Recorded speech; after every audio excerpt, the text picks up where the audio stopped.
there are lots of lessons that we learn from the Bhagavad Gita. Chapter 1 gives us 4 very important lessons which are indeed very significant in our life. Lesson number 1. One should never become emotional even in the face of a deadly, threatening circumstance. It's necessary to maintain your calm and face the situation with confidence and courage. Now, lesson number 2.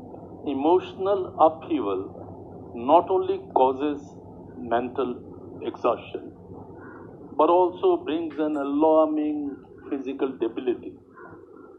Lesson number 3. One should never concoct stories to justify your foolish and cowardly actions. Lesson number 4. Importance of a teacher or a mentor or a guru should never be undermined. Arjun requests Lord Krishna to take the chariot between the two fighting armies. Now the armies are ready to fight, and Lord Krishna parks the chariot between the two armies, facing each other. Arjun just observes. He finds his own relatives, his own fathers, grandfathers, near, dear friends, all very close to him, all very close to each other. And he gives in to emotional upheaval. He is feeling miserable because emotional disturbance leaves him absolutely no strength even to hold his Dhanush. And he says that he can not even stand. I'll read the concerned shlok. O Lord Krishna, after watching my own relatives who are ready to fight, keenly looking forward to a war, my limbs are becoming cold, my mouth is turning dry, my whole body is harboring a shivering sensation. I can't even hold my Gandiv Dhanush, which is about to fall from my hands. My skin is burning and confusion is reigning supreme in my mind. I am finding difficult even to remain standing. This is the result of extreme emotional disturbance that Arjun faces after looking at his own relatives.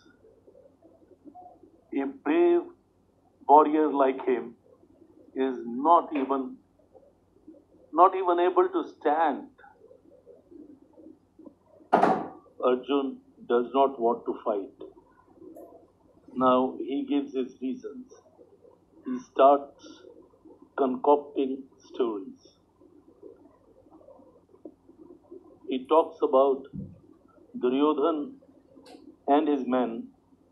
He says, corrupted by greed, they do not realize the after effects of destruction of a family.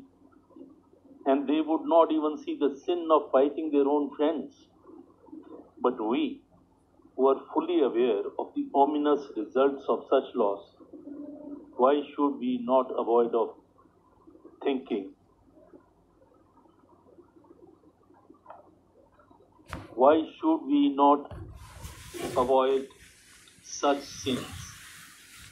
Destructions of a family can shatter the unending family faith. The loss of faith in turn brings affliction, and sin spreads to the entire dynasty. Janardhan, as I understand, the families of those whose religion is destroyed have to remain in hell indefinitely.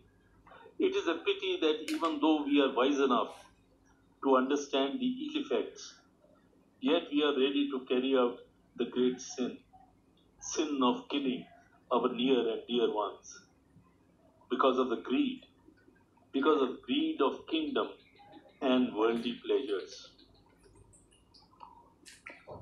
Arjun knows Krishna is his advisor.